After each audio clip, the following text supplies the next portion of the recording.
Bonjour, je te fais part d'un songe que j'ai eu ce matin. En fait, parce que quand je me suis réveillé, quand je me suis levé, il était déjà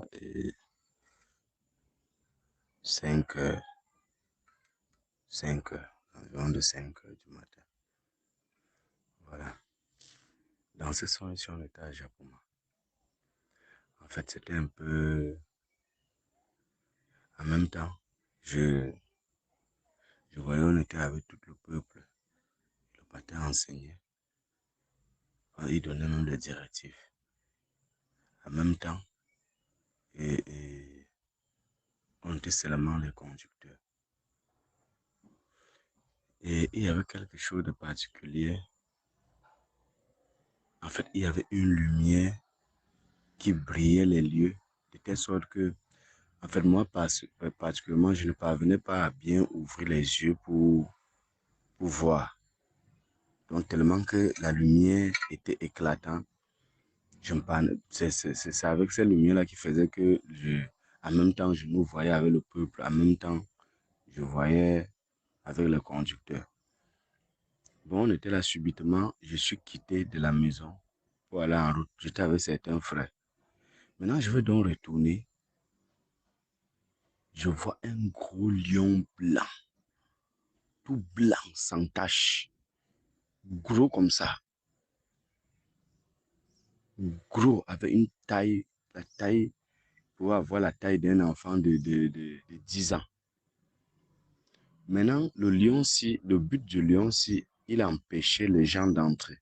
Donc, si tu n'es pas de la maison, en fait, je veux dire, si tu n'es pas de la maison, quand il dit de la maison, c'est un peu si tu n'es pas du ciel, tu ne peux pas passer.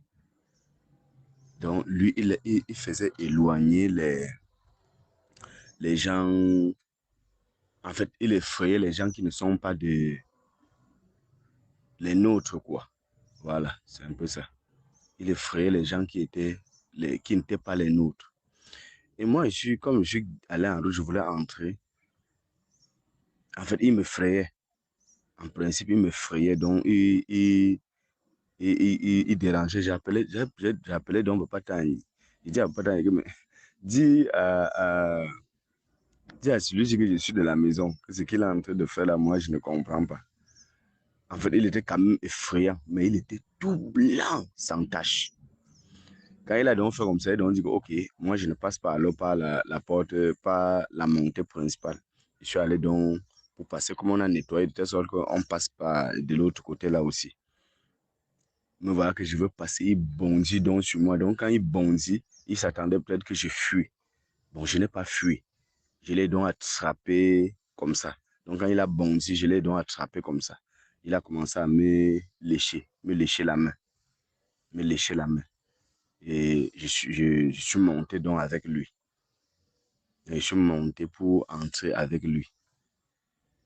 Et c'est là où Papa Tani était en train de dire que, en principe, il effraie les gens qui ont les gens qui ne sont pas de la maison et les gens qui pêchent. Donc, les pêcheurs, voilà. Les pêcheurs, donc, il dérange plus les pêcheurs. Et donc, je me suis donc réveillé. Donc, quand ma bataille était en train de me dire ça, subitement, je me suis réveillé.